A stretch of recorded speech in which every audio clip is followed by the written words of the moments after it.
నమస్కారం అండి. ఈరోజు మనం అత్తిలి మండలం ఈడూరు గ్రామంలో ఈడూరు టు ఉప్పరగూడెం వెళ్ళే రోడ్లో ఉన్నాం.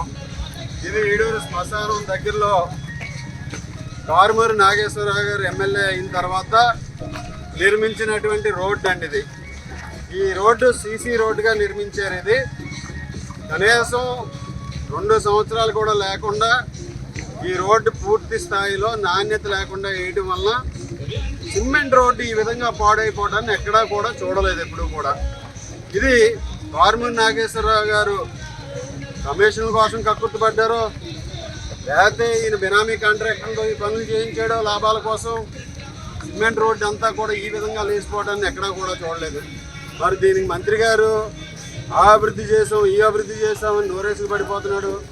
ఏ విధంగా మీరు సమాధానం చెప్తారు మంత్రి గారు? దీన్ని ఈ రోడ్డు మీద ఒకసారి వచ్చి మీరు చూసి ఎందుకు ఈ విధంగా ఈ రోడ్డు అయిపోయింది అనేది మీరు కూడా పరిశీలించాలని సందర్భంగా తెలియజేసుకుంటున్నాను. ఈ విధంగా ప్రజాధనాన్ని మీరు ప్రజాప్రతినిధిగా ఎన్నికై ప్రజలకు ఏదో చేస్తారు, అభివృద్ధి చేస్తారంటే ఈ విధంగా లూటీ చేసి రోడ్లు నాణ్యత లేనటువంటి రోడ్లు నిర్మించి ఈరోజు ఈ సిమెంట్ రోడ్డు పూర్తిగా ఎక్కడా కూడా కనీసం సిమెంట్ రోడ్డు అంటే ఎన్ని సంవత్సరాలు ఉంటుందో అందరికీ కూడా తెలుసు. కానీ ఈ రోడ్డు 2 సంవత్సరాల్లో మొత్తం లేచిపోయింది, మొత్తం రోడ్డు అంతా కూడా.